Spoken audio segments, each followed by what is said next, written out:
તો આ તરફ અમદાવાદમાં ફી વધારાને લઈને વાલીઓ દ્વારા હોબાળો મચાવવામાં આવ્યો। ગ્લોબલ ઇન્ડિયન ઇન્ટરનેશનલ સ્કૂલમાં હોબાળો મચાવવામાં આવ્યો। વાલીઓને જાણ કર્યા વિના જ ફી વધારો કરી દેવામાં આવ્યો। ગોદરેજ ગાર્ડન સિટીમાં આવેલી છે આ સ્કૂલ, જેમાં બાળકોને સ્કૂલના જ સ્વેટર પહેરવા પણ આદેશ કરવામાં આવ્યો છે તેવું વાલીઓ આક્ષેપ કરી રહ્યા છે। સ્પોર્ટ્સ ફી વસૂલવામાં આવતા વાલીઓમાં રોષ છે। સ્પોર્ટ્સનું નવું સંકુલ બનાવવા 6800 ફી વસૂલતા રોષ છે। ગોદરેજ ગાર્ડન સિટીમાં આવેલી ગ્લોબલ ઇન્ટરનેશનલ સ્કૂલમાં વાલીઓ દ્વારા ફી વધારાને લઈને વિરોધ કરવામાં આવી રહ્યો છે।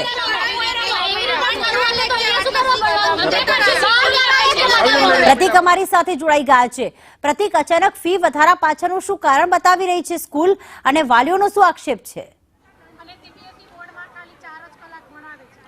આ સ્કૂલ છે તે ગોદરેજ ગાર્ડન સિટીમાં આવેલી છે અને ગ્લોબલ ઇન્ડિયન ઇન્ટરનેશનલ સ્કૂલ નામ છે અને તાજેતરમાં જ શાળાની અંદર એક નવું સ્પોર્ટ્સ સંકુલ બનાવવામાં આવ્યું છે અને આ સ્પોર્ટ્સ સંકુલ બનાવવાના કારણે વાલીઓની જે ફી ચૂકવવાની થતી હોય છે તેમાં તેમને 6800 રૂપિયાનો વધારો કર્યો છે। આપણી સાથે વાલી છે કે અન્ય વાલીઓ પણ અહીંયા હોબાળો કર્યો છે, પરંતુ તેમને શાળા પ્રશાસન તરફથી કોઈ પણ પ્રકારનો જવાબ નથી મળ્યો।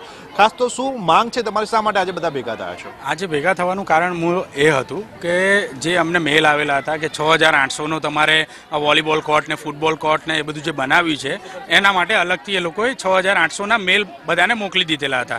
તો અમારે લોકોને એ સમજવું હતું કે ગયા વર્ષે જ્યારે 74000 ફીસ હતી એ વર્ષમાં બધું ઇન્ક્લુડ હતું, પ્લસ એ લોકોએ આ વર્ષે 74000 થી વધારીને 81000 ઓલરેડી કરી દીધેલી છે, જેનો વધારો સરકાર મુજબ કદાચ કર્યો હશે તો નો પ્રોબ્લેમ।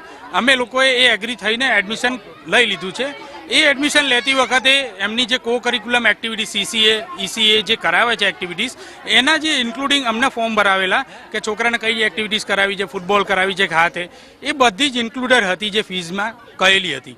અત્યારે જ્યારે એ લોકોએ 4 ટર્મ્સમાં ફીસ હતી જે ગયા વર્ષે, એના 3 ટર્મ્સમાં ફીસ ભરવાની કરી નાખી છે। પહેલાં 16500 કે 700 રૂપિયા ભરવાના હતા, એની જગ્યાએ ડાયરેક્ટ 27500 ભરવાના થઈ ગયા।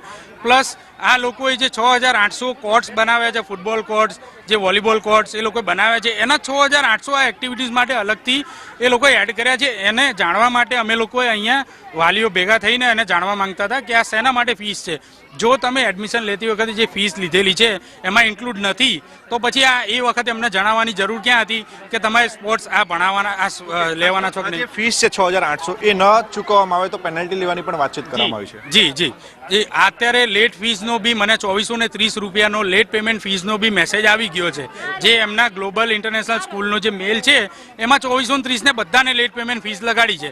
તો 6800 રૂપિયા બી તમારે આપવાના, 2430 રૂપિયા બી આપવાના, આવી રીતે ટુકડે છે ને આ લોકો પૈસા ખૂબ જ લે છે।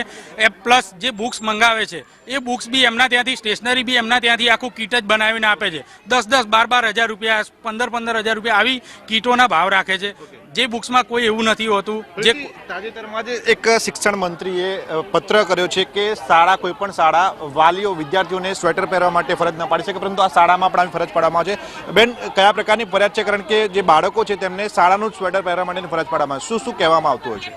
એમાં એવું કહેવામાં આવે છે કે કમ્પલસરી 2 સ્વેટર હોય છે, એક તો સ્પોર્ટ્સનું હોય છે અને એક રેગ્યુલર હોય છે, અને પ્લસ 6th સ્ટાન્ડર્ડથી કમ્પલસરી બ્લેઝર હોય છે, સ્વેટર કે એવું કંઈ ચાલે નહીં, અને એ પાછું ખરીદવાનું અને એ જ કમ્પલસરી પહેરવાનું, સ્કૂલનું જે સ્વેટર હોય છે એ જ। જો બહારનું કોઈ પહેરી ગયા તો ક્લાસમાં મેડમ ઊભા કરી અને છોકરાને ટોર્ચર કરશે, તુમ યે ક્યું પહેન કે આયે હો, ઓર એસે સબ, એવી રીતે એને ટોર્ચર કરે। એટલે બધાની વચ્ચે છોકરાને એવું લાગે, પછી ઇન્સલ્ટ ફીલ થાય, એટલે છોકરો ઘરે આવીને એવું કહે છે કે મમ્મી મને લેવું જ છે। હવે એની જેટલી કિંમત હોય આપણે લેવું જ પડે, 1000 રૂપિયાથી તો સ્ટાર્ટ થાય છે એને સ્વેટર। ખાસ તો પર્ટિક્યુલર જગ્યા ઉપરથી ખરીદવાનું પણ કહેવામાં આવતું છે, શાળામાંથી જ ખરીદવાનું કહેવામાં આવતું છે। શું એમના નિયમો હોય છે, શું કહેવું છે? એટલે એવું હોય છે કે કમ્પલસરી સ્કૂલમાંથી જ બધું ખરીદવાનું હોય છે, અને પાછું સ્કૂલમાંથી કેવું કે એ લોકો શિડ્યુલ આપે કે આ ટાઈમે આ દિવસે તમારે મહિનો વેઇટિંગ હોય, અડધો શિયાળો તો જતો રહ્યો હોય, મહિનો વેઇટિંગ હોય, ત્યાં પછી એ લોકોને આપણને શિડ્યુલ આપે કે આ દિવસે આ તારીખે આટલા વાગે તમારે લેવા આવવાનું છે, અને ના લઈએ તો આપણને પછી એવું કહે છે કે તમારો ટાઈમ જતો રહ્યો છે તો તમે પછી બીજા દિવસે આવજો, એવું, અને એ રીતે હોય છે। આ તમામ જે વાલીઓ છે તે ફી વધારા સહિતના અલગ અલગ મુદ્દાઓને લઈને હાલ શાળા પ્રશાસન પાસેથી જવાબ માંગી રહ્યા છે, પરંતુ શાળાના જે અધિકારીઓ છે, જે પ્રશાસનના જે પ્રિન્સિપાલ હોય કે પછી જવાબદાર અધિકારીઓ હોય, તે હાલ શાળામાં ઉપલબ્ધ ન હોવાનું કહેવામાં આવી રહ્યું છે અને આ જે વાલીઓનો હોબાળો છે તેને ક્યાંક ને ક્યાંક નજરઅંદાજ કરવામાં આવતો હોય તેવું સ્પષ્ટપણે લાગી રહ્યું છે। બિલકુલ, આભાર પ્રતિક તમામ વિગતો માટે। સેફટી નથી